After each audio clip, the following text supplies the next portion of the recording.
Magandang hapon po sa ating lahat. Para sa atin pong mensahe, let me invite everyone to open your Bibles sa aklat na Matthew chapter 13, and we'll be reading verses 10 to 16. Again, that's Matthew verses 10 to 16.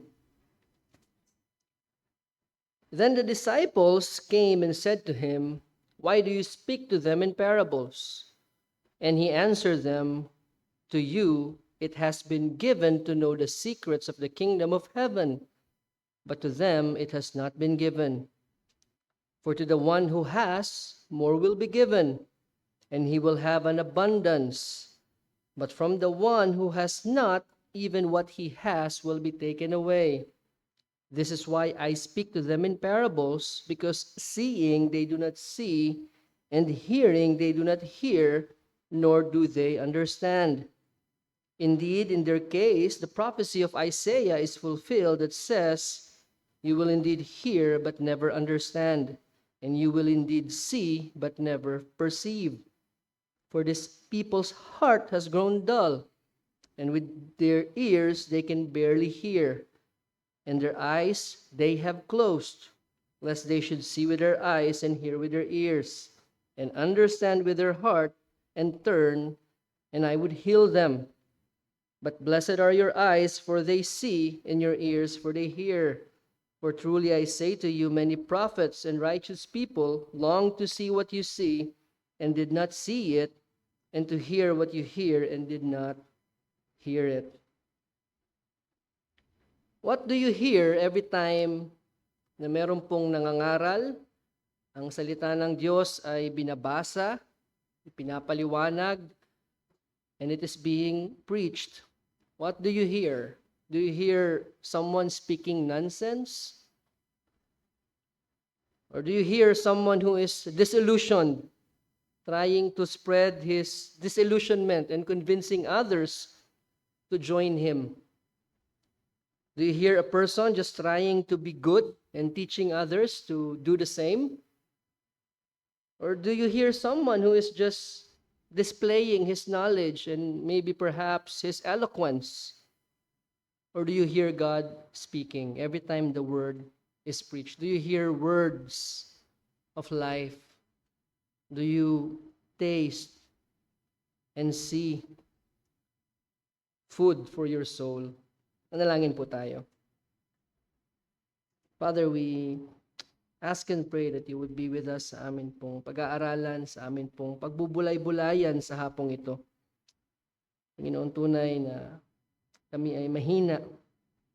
Wala kaming kakayanan, Panginoon, na maunawaan ang mga malalalim na bagay mula sa inyong salita. Liban kami, Panginoon, ay inyo pong pagbuksan. Liban kami, Panginoon, ay inyo pong turuan. So we pray, Father, that indeed the Holy Spirit would be our teacher this afternoon. Grant us understanding and the humility needed to accept your word in Christ's name. Amen. Now, tinitignan ko po yung ating mga age group. Again, we are mostly adults here. Meron mga young adults na mga early 20s. Pero kung ikaw ay 20 and above, na nakalipas na yung teenage years. Now, we have all been teenagers at some point. We have been part of the misunderstood teenagers. Yung mga nakakatanda, maybe iba sa atin dito ganun na, medyo hindi natin gusto yung mga pananamit, yung mga gawi, even yung mga expressions ng mga teenagers. And of course, when I was a teenager, no adult would like the music that I listened to. Yung preference ko sa music, hindi po uncommon na marinig natin, bakit ka ba nakikinig sa mga ganyan? Mga basura naman yan. And literally, pagka narinig ng magulang mo yung mga pinakikinggan mo, madalas na itatapon nga talaga sa basurahan yung mga cassette at yung mga CD. And unlike now, nasa safe yung yung mga sa cloud service, sa mga streaming services, yung mga files, so hindi na maaring maitapon unless yung cellphone nyo yung itapon. But here's the point. It's the same song, same lyrics. I would listen to it and I would like it. And maybe you would listen to the same thing and would not like it. Same beat, same artist, but different responses. And it boils down to preference. Preference. And preference is developed how? Of course, through external factors. Mga influences, yung ating environment, yung ating mga peers, yung ating kinalakhan, yung ating bahay. And of course, yung ating mga natural na mga predispositions. Some of us are predisposed to some things while others are not. And those things shape and train our minds to like or dislike or to prefer certain things. But we cannot say the same thing pagdating sa salita ng Diyos. It is not a matter of preference. When it comes to understanding and desiring the Word of God, it's not something that you and I can choose to prefer. We are not born with a natural desire for the Word. Maybe we are born with a natural inclination to acquire knowledge, and we can, add the Bible to that list of things that we want to know more about. But we cannot train ourselves to understand deep spiritual truths nor embrace the gospel by ourselves. No one can do that.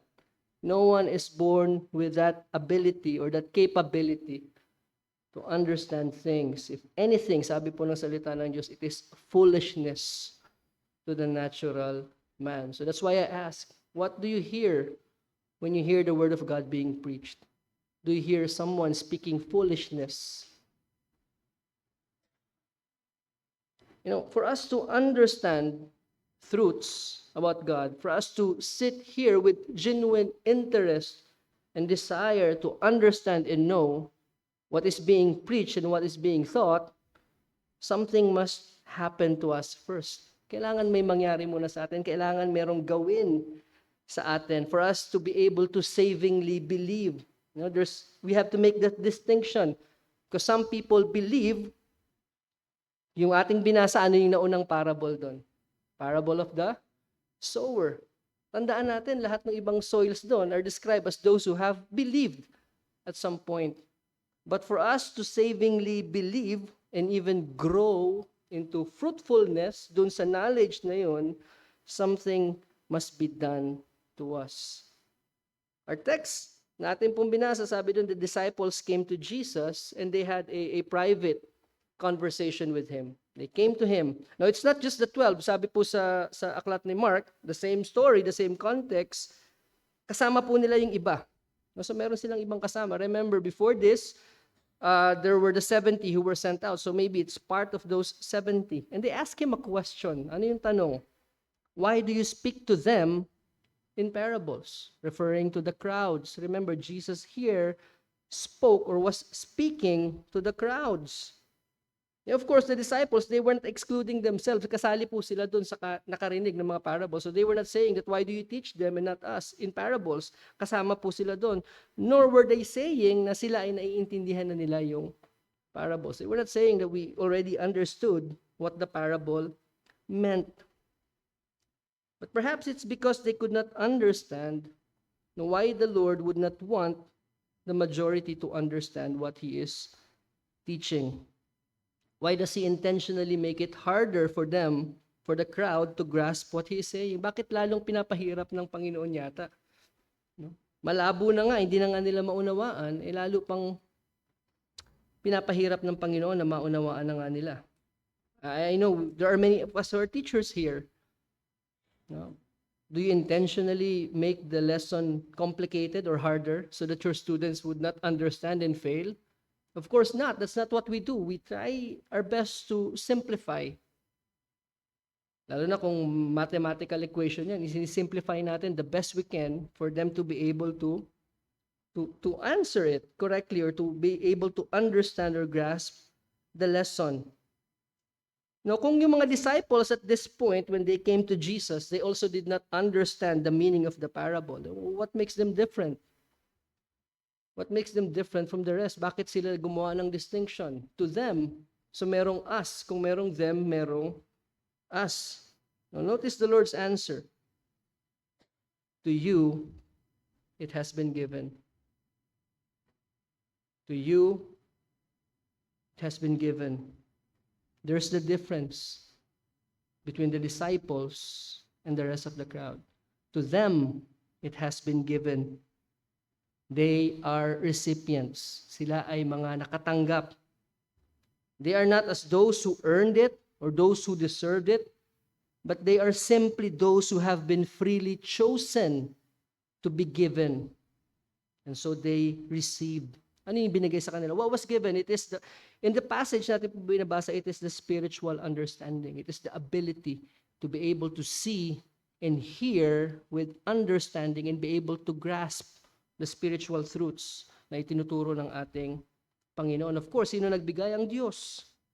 On what basis were they chosen? On what basis did God choose them? Out of His own sovereign and free choice. Nothing outside of God caused Him to choose those to whom it will be given. It is simply out of God's sovereign free choice. What I'm saying is Peter is no better than those in the crowd, as well as Matthew, as well as John. Hindi po kasama si Mark doon. Hindi po kasama si Matthew, Mark. Hindi rin po kasama si Luke. Simon, Bartholomew, the disciples, and the rest. You see, ang isang mayaman na tao, a philanthropist, he has the prerogative to choose a charitable institution na kanyang tutulungan. Does it make him unfair kung yung isang pipiliin niya over the other thousands? No. It makes him a generous person that he even would give his millions or even billions to such institutions. It does not make him unfair, and he is not under any obligation na tulungan lahat. The fact that he may choose one or just two makes him what? A generous person. Now, does it make God unfair to choose only some from the lump of sinful humanity, God-hating rebels? Does it make God now unfair? This is the common accusation. You're unfair. Why did you only choose some and not all? Why did you save some and not all? See, we have double standards. Pag ang isang judge ay nagpardon, wow, ang bait ng judge. He is such a gracious judge. He pardoned this person. So does that mean that he has to pardon everyone? That would make him unjust. But pagdating sa Diyos, bakit natin ini-imply? Sometimes men in their natural sinfulness would accuse God of being unfair because He simply chose to save some. And in this case, sa ating pong passage, He just chose to grant understanding to some. Going back dun sa pagsagot ng Panginoon dun sa tanong ng mga disciples, the Lord Jesus Christ first, He focuses their attention to themselves, sa kanila muna. What they have received. The Lord Jesus Christ reminds them or teaches them of what they have, of what they are right now, that they are recipients. To them it has been given, that they have been chosen. Again, it's God's sovereign prerogative. That if there's any difference between them and the crowds, if there's any difference between us and the rest of the world, it is God who made the difference. For whom maketh thee to differ? Yung tanong, sinong gumawa ng kaibahan? Let's turn our Bibles to Matthew 11:25 to 27. So here we will see God's sovereign choice and also our responsibility side by side. Matthew 11:25. At that time, Jesus declared, I thank you, Father, Lord of heaven and earth, that you have hidden these things from the wise and understanding and revealed them to little children. Yes, Father, for such was your gracious will. All things have been handed over me by my Father, and no one knows the Son except the Father, and no one knows the Father except the Son, and anyone to whom the Son chooses to reveal him. Now, the Lord Jesus Christ is actually speaking of the same thing when He tells them, you it has been given. Not only have they been given to know the Father and the Son, but they have been given what? The understanding, the ability to understand the things of God. Now, paano natin ito malalaman? Again, the part of the human responsibility, I'm sorry, is in the next verses where Jesus Christ invites them to come to Him. To those who are weary, those who are heavy laden, come. There's a responsibility to respond to that invitation. One of the first verses, ang sinabi doon, it is the will of God, to whom He will reveal Himself, to whom the Son will reveal the Father. Sa Mark chapter 4, verse 10, Mark is speaking of the same story. Anong sinabi doon? We will know that the disciples are different from the crowds because they ask Him about the parables. They have this desire to know what the parables meant. Out of all the people, sila lang yung merong desire to really understand and know what the parables meant. Now, Matthew does not record this. Ang nirecord lang ni Matthew is they ask why the Lord speaks to the crowds in parables. But in Mark, sabi doon, they ask Him about the parables. And we will also see that in other parts of the gospel na kung saan after the Lord teaches them or speaks to them in parables, they would come to Him and ask Him what the parable meant. And it only makes sense that they would ask what the parable meant. Dahil alam natin na hindi rin nila naiintindihan kasi makikita natin dun sa ating text, in verse 18, starting, the Lord Jesus Christ did expound to them the meaning of the parable. See, they were seeking to understand. They were desiring to know. And this is one proof or sign that someone's eyes have been opened. Meron tayong desire, meron tayong appetite to know. Not just because we are naturally inquisitive, meron tayong knack for gaining knowledge, but we sincerely desire to know not just the Word, but the God of the Word. No, we cannot separate God from His Word. Makita natin sa ibang part ng Scripture where they ask Christ to teach them, to explain to them, and were they ever denied? No. They were never denied. In verse 18, kagaya ng nasabi ko kanina, Jesus explained the parable to them. Pinaliwanag niya, ano ba yung meaning ng mga soils? What was the seed? But was that all that Jesus was referring to? Yun lang ba yung sinabi ni Jesus na to you it has been given? Binigyan lamang ba sila ng bonus material? Dahil sila ay mga disciples, binigyan lang sila ng cheat sheet para maintindihan yung mga parabola. Now, I'm not downplaying the explanation of the parable. It is a great gift in and of itself. But the rest of the crowd did not have that privilege. They do not have the privilege of knowing even what the parable meant. Now, of course, again, hindi lamang yun yung ibinigay sa mga disciples. They were not just given the explanation. Of course, they first were given what? Kung babalikan natin yung if we are to expound on what Christ said, that what was given to them, of course, we know that they have been given the new birth. They have been born again. They have been given this desire, this hunger, and this appetite for the things of God, which we are not naturally born with. And so as newborn babies, they desire the milk of the Word. You remember when you first believed? Every opportunity you can get your hands on the Word of God, you would take it. Because ganun tayo kasabik, ganun tayo kauhaw, ganun tayo kagutom. The first time our eyes were opened, we were so excited. But where are we now? Nasaan na tayo ngayon sa ating excitement pagdating sa salita ng Diyos? Of course, they have also been given the ability. They were enabled to understand and grasp the truth because they were also given the Holy Spirit. And none of these things came from themselves. Hindi ito galing sa kanilang mga sarili. So while it is true that Christ did give them the explanation, it would not make a difference kung ibinigay din ni Kristo yung explanation na yun doon sa crowds. Even if the same explanation was given to them, it would not make any difference. Why? Because to them, it has not been given. So even if Christ expounds the parables better than he did with the disciples, it would not make any difference. It is not for everyone. Hindi po para sa lahat to be able to understand the Word of God in such a way that will change their lives, that will alter their attitudes, that will change their perspective, their worldview. It's not for everyone to understand the Word of God that it would produce genuine praise in their hearts. It is only to those to whom it has been given.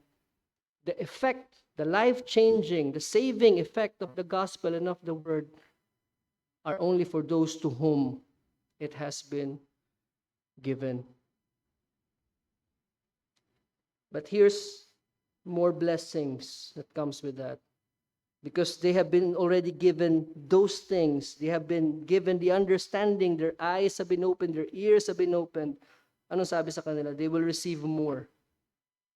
They're going to receive more. Not because they will sit down and blessings will rain down from heaven, but because they will also desire to know more. Their desire will grow. Ano yung result nun? Fruitfulness. They will bear 100-fold. At ano yung end nun? The seed is planted in the hearts, it grows, and it produces fruit, and it multiplies. Anong end nun? Eternal life. It will blossom to eternal life. Think of it. That, my friend, is God's sovereign grace. Unmerited, unearned, freely given. To you, to them, to us, it has been given through Christ. And if you're a believer today, if you believe the gospel and you have a growing desire to know more about the Word, to know more about God, to know more about the Lord Jesus Christ, if you have that desire to know more so you can better serve and please Him, then you can have the assurance that to you also it has been given.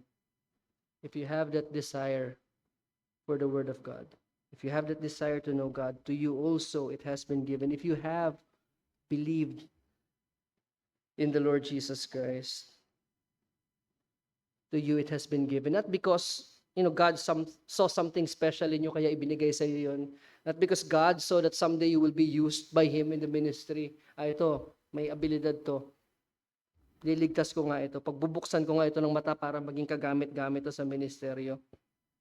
It's not because you were born in a Christian family, kaya ka pinili, pinagbuksan ng Diyos. Well, God may use that. That's a great blessing. Huwag niyo pong maliitin yun. It's a great blessing to be born in a Christian family, but it's not because of that. And not because He knew you would believe, kagaya ng tinuturo ng iba, ito, maniniwala sa akin ito, pipiliin ko ito. It does not make sense. Not because He knew you would be faithful, not because of those things. You understand the gospel, you understand the Word of God, and you believe, not because you know or because you are smarter than the rest. Hindi dahil mas magaling ka, mas matalino ka. Isipin mo, sa dami ng mga taong nakasalamuhan mo, mga classmates mo from kinder hanggang college, mga katrabaho mo, mga kamag-anak mo, mga kaibigan mo, kapitbahay mo, bakit ikaw ang nanampalataya sa Diyos? Bakit ikaw ang iniligtas ng Diyos? Dahil ba mas magaling ka sa kanila? You know better to choose Christ than hell? Just thinking about the fact that we are even able to understand the gospel, appreciate it, and love it, and cherish it, should bring us to amazement. It should humble us. Naitanong na ba natin sa sarili natin, bakit ako doon? Why me, Lord? Why did you save me? Why me? Why did you open my eyes and cause me to see your beauty? Why me? Ano bang meron sa akin? Ano bang meron sa akin? Do we deserve to be given such great blessings and to be given such great promises? And that leads us to our second point, which is the Lord's direct response to the question. Ano ba yung sagot niya? Why do you speak to them in parables? To them, it has not been given. God's gracious revealing of Himself, kagaya nung nabasa natin from Matthew 11, and the granting of spiritual understanding that was given to those disciples has been withheld from them. It was not given to them. It was withheld as what?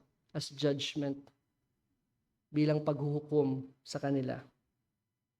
Buksan natin yung ating Biblia. Verse 13. Balikan po natin yung ating text.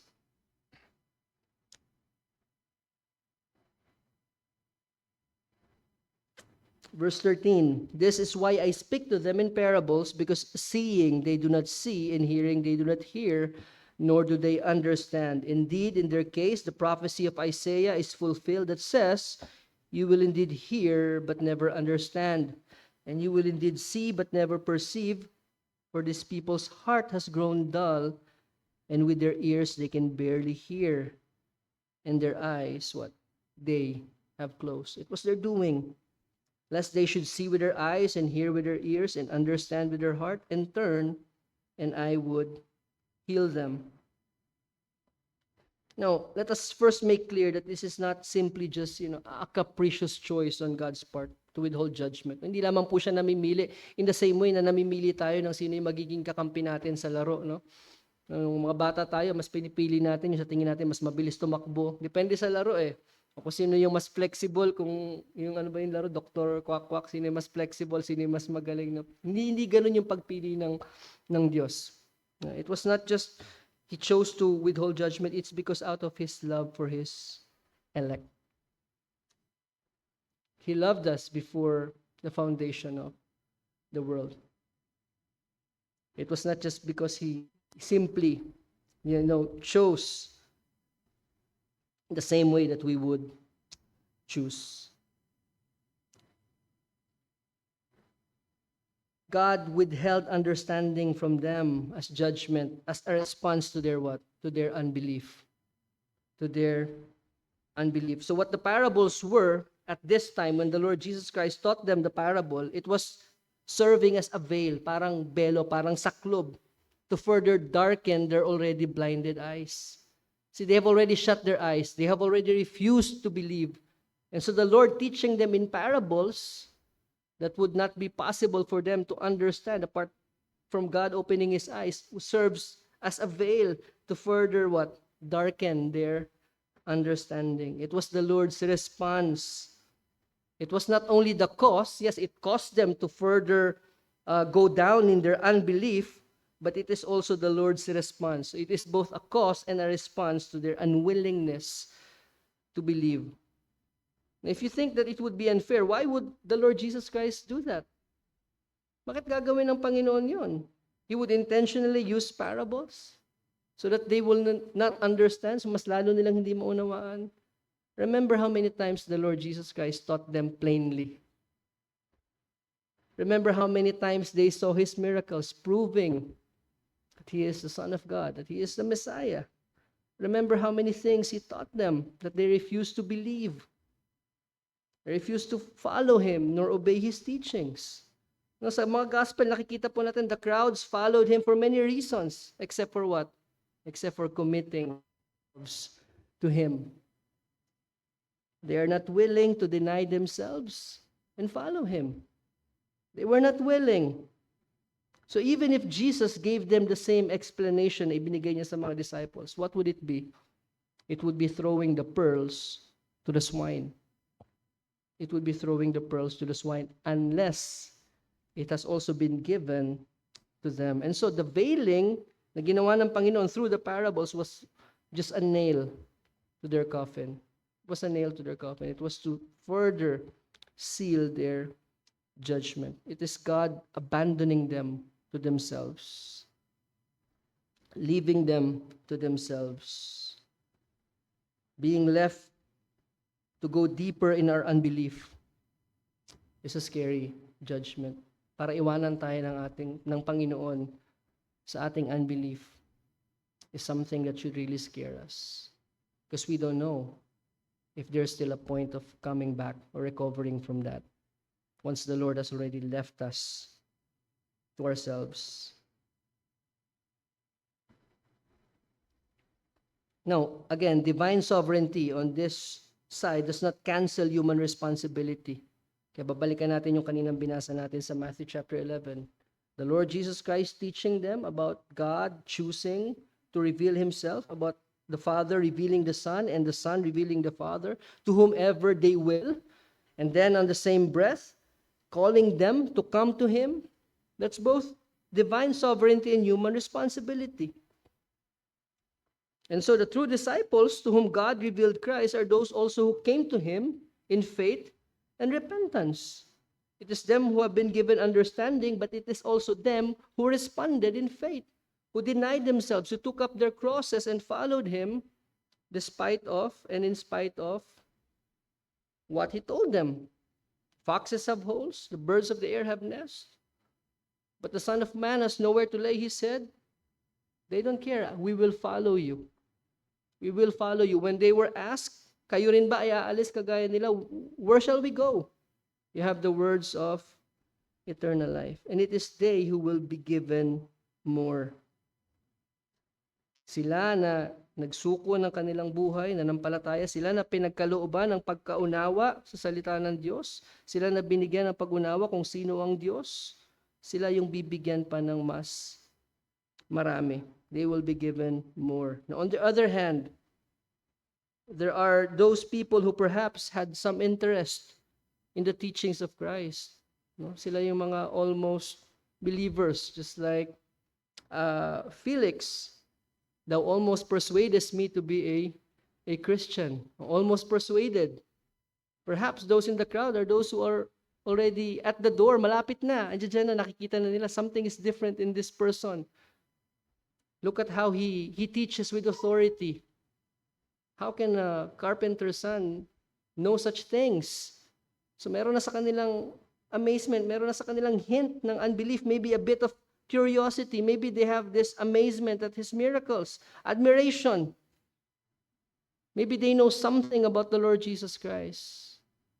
But even that little that they have, that also will be taken away from them. Yun po yung sinabi ng ating Panginoon. See, a child, a person may grow up in a Christian home, sit church every Sunday, family devotions, may be familiar with the Bible stories, but if that person, the child, grows up and he refuses to repent and embrace Jesus Christ, you see, whatever knowledge that person has of the Bible will someday be gone. It will just be a memory, a blur sa kanilang isipan if we do not take care of how we listen. It will be taken away from us. So do you have some understanding right now? Meron ka bang pangunawa ngayon sa Ebanghelyo? Meron ka bang pangunawa na ang Diyos ay maghahatol, may paghuhukom na darating? Meron kang pagkaunawa ng kaligtasan? Do not waste it. Do not waste it. Whatever you know right now will be of no use someday. If you continue down that path, it will be of no use. Even that, na pinangahawakan mo. Just like me. I was involved dun dati sa fraternity. And I was always saying to myself, hindi ako kagaya nila. Kasi tinanggap ko si Kristo. Pero who knows what could have happened kung yun lang yung pinanghawakan ko. Yung alam ko sa Sunday school na sinner's prayer na tinanggap ko. If God had not sovereignly and graciously dealt with me and had left me to that, maybe at this point I would have already rejected that. That little that I know na tinanggap ko si Kristo nung ako'y bata. I prayed that prayer. If God had not been gracious and merciful with me. That thing that I know, yung mga Bible stories, sila Noah, sila Moses, I would have rejected all of that by now.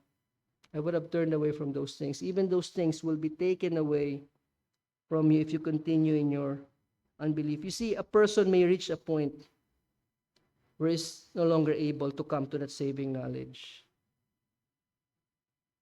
through continuing in stubbornness. Isn't this what the book of Hebrews, the writer of Hebrews, is reminding or warning his readers about? See to it that none of you be hardened by the deceitfulness of sin. Ano yung resulta nun if we are hardened by the deceitfulness of sin?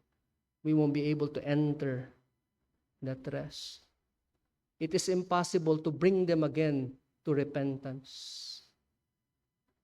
It is part of what Christ did, perhaps to some of these people, even to the Pharisees, whose eyes have already been closed.